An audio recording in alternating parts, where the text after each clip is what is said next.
ये ध्वज संतों की साधना और समाज की सहभागिता की सार्थक परिणति है। साथियों, आने वाली सदियों और सहस्त्र शताब्दियों तक ये धर्म ध्वज प्रभु राम के आदर्शों और सिद्धांतों का उद्घोष करेगा। ये धर्म ध्वज आह्वान करेगा, सत्यमेव जयते नानृतम, यानी जीत सत्य की ही होती है, असत्य की नहीं। ये धर्म ध्वज उद्घोष करेगा, सत्यम एक पदम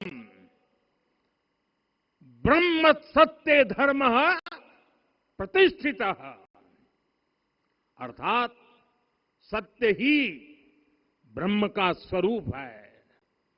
सत्य में ही धर्म स्थापित है। ये धर्म ध्वज प्रेरणा बनेगा, प्राण जाए पर वचन न जाहि, अर्थात जो कहा जाए वही किया जाए। ये धर्म ध्वज संदेश देगा, कर्म प्रधान विश्व रची राखा, अर्थात विश्व में कर्म और कर्तव्य की प्रधानता हो। ये धर्म ध्वज कामना करेगा, बैर न विग्रह आस न त्रासा, सुखमय ताहि सदा सब आशा, यानी भेदभाव, पीड़ा, परेशानी से मुक्ति, समाज में शांति और सुख हो। ये धर्म ध्वज हमें संकल्पित करेगा, नहीं दरिद्र कोउ दुखी न दीना, यानी हम ऐसा समाज बनाएं जहां गरीबी न हो, कोई दुखी या लाचार न हो।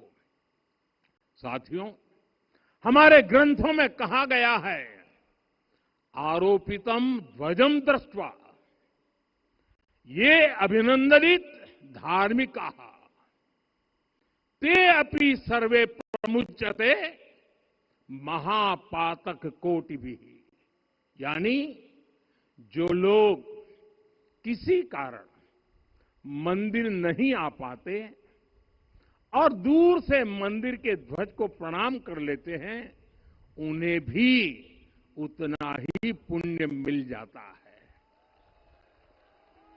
साथियों, ये धर्म ध्वज भी इस मंदिर के ध्येय का प्रतीक है।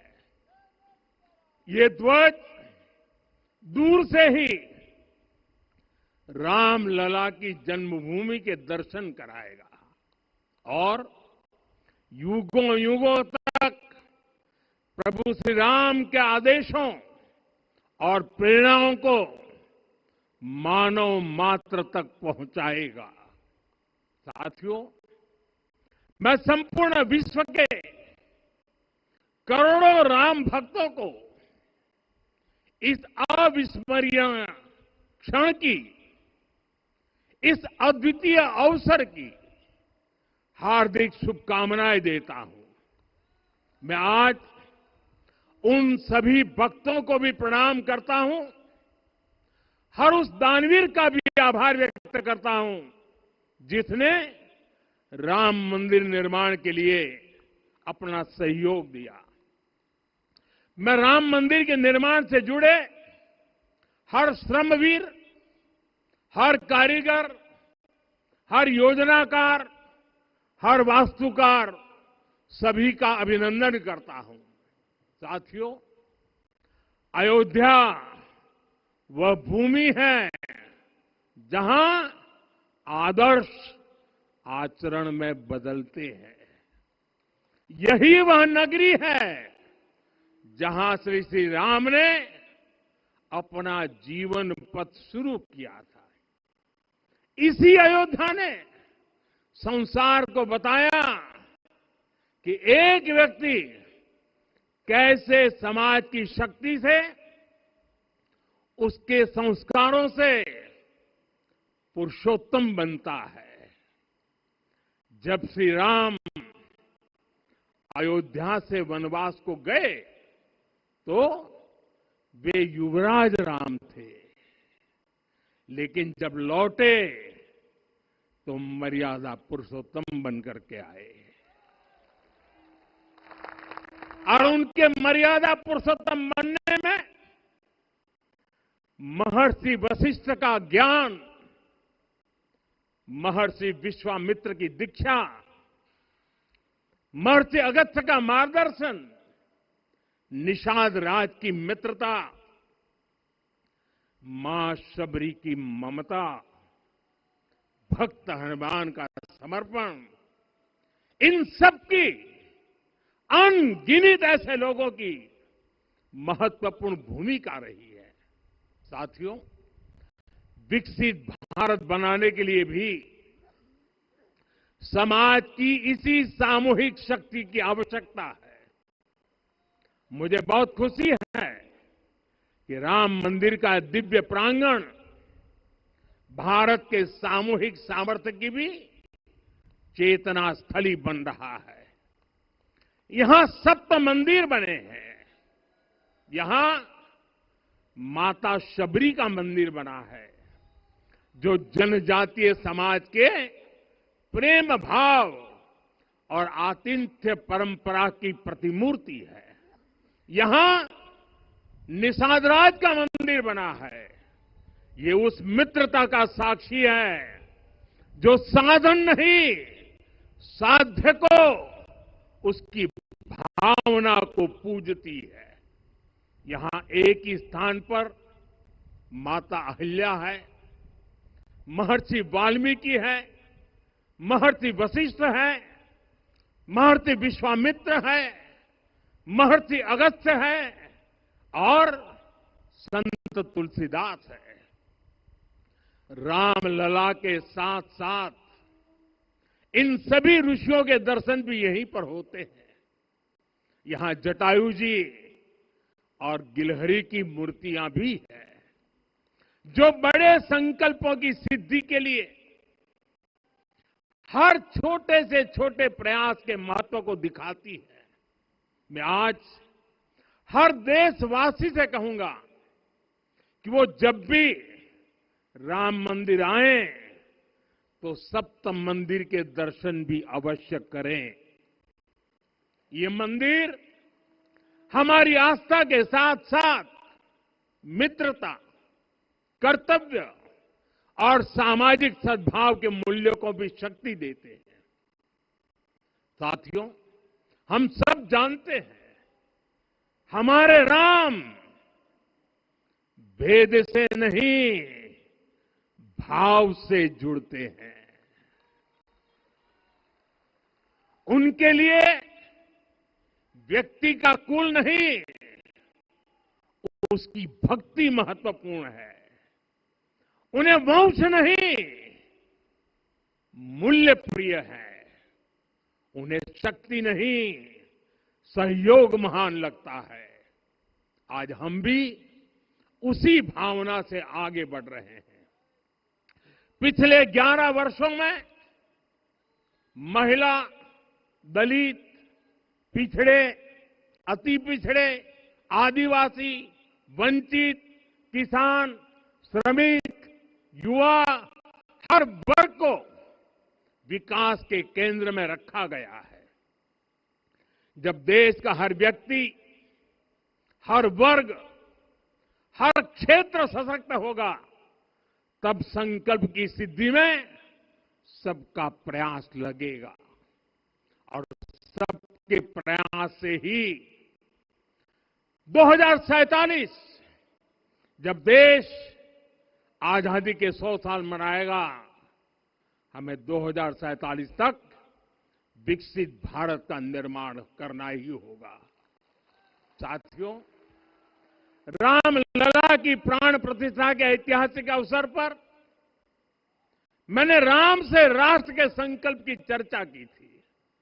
मैंने कहा था कि हमें आने वाले 1000 वर्षों के लिए भारत की नींव मजबूत करनी है। हमें याद रखना है, जो सिर्फ वर्तमान का सोचते हैं वो आने वाली पीढ़ियों के साथ अन्याय करते हैं।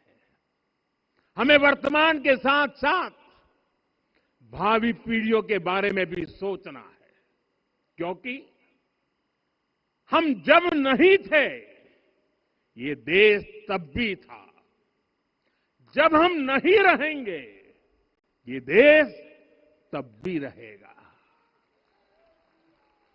हम एक जीवंत समाज है, हमें दूरदृष्टि के साथ ही काम करना होगा।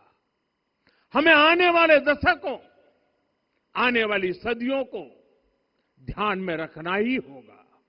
और साथियों, इसके लिए भी हमें प्रभु राम से सीखना होगा। हमें उनके व्यक्तित्व को समझना होगा, हमें उनके व्यवहार को आत्मसात करना होगा। हमें याद रखना होगा, राम यानी आदर्श, राम यानी मर्यादा, राम यानी जीवन का सर्वोच्च चरित्र, राम यानी सत्य और पराक्रम का संगम। दिव्य गुणे शक्र समो रामः सत्य पराक्रमः। राम यानी धर्म पथ पर चलने वाला व्यक्तित्व। रामः सत्पुरुषो लोके सत्यः सत्यपरायणः। राम यानी जनता के सुख को सर्वोपरि रखना, प्रजा सुखत्वे चंद्रस्य। राम यानी धर्म और क्षमा का दरिया। वसुधाया क्षमा गुणे है। राम यानी ज्ञान और विवेक की पराकाष्ठा। बुद्धया बृहस्पते तुल्य। राम यानी कोमलता में दृढ़ता। मृदु पूर्वज भाषते। राम यानी कृतज्ञता का सर्वोच्च उदाहरण। कदाचन नोपकारेण कृति नैकेन तुष्यति। राम यानी श्रेष्ठ संगति का चयन। शिला वृद्धे ज्ञान वृद्धे वयोवृद्धे च सज्जने। राम यानी विनम्रता में महाबल। वीर्यवान च वीर्येण महता स्वेन विस्मितः। राम यानी सत्य का अडिग संकल्प। न च अनुत्र कथो विद्वान। राम यानी जागरूक, अनुशासित और निष्कपट मन। निस्तिंद्र अपम्रत च स्वदोष परदोषवित। साथियों, राम सिर्फ एक व्यक्ति नहीं, राम एक मूल्य है, एक मर्यादा है, एक दिशा है। अगर भारत को साल 2047 तक विकसित बनाना है, अगर समाज को सामर्थ्यवान बनाना है, तो हमें अपने भीतर राम को जगाना होगा। हमें अपने भीतर के राम की प्राण प्रतिष्ठा करनी होगी। और इस संकल्प के लिए आज से बेहतर दिन और क्या हो सकता है। साथियों, 25 नवंबर का यह ऐतिहासिक दिन अपनी विरासत पर गर्व का एक और अद्भुत क्षण लेकर आया है। इसकी वजह है धर्म ध्वजा पर अंकित कोविदार वृक्ष। ये कोविदार वृक्ष इस बात का उदाहरण है कि जब हम अपनी जड़ों से कट जाते हैं तो हमारा वैभव इतिहास के पन्नों में दब जाता है। साथियों, जब भरत अपनी सेना के साथ चित्रकूट पहुंचे तो लक्ष्मण ने दूर से ही अयोध्या की सेना को पहचान लिया। ये कैसे हुआ, इसका वर्णन वाल्मीकि जी ने किया है। और वाल्मीकि जी ने क्या वर्णन किया है? उन्होंने कहा है, विराजित उद्गत स्कंधम कोविदार ध्वज रथे लक्ष्मण कहते हैं राम, सामने जो तेजस्वी प्रकाश में विशाल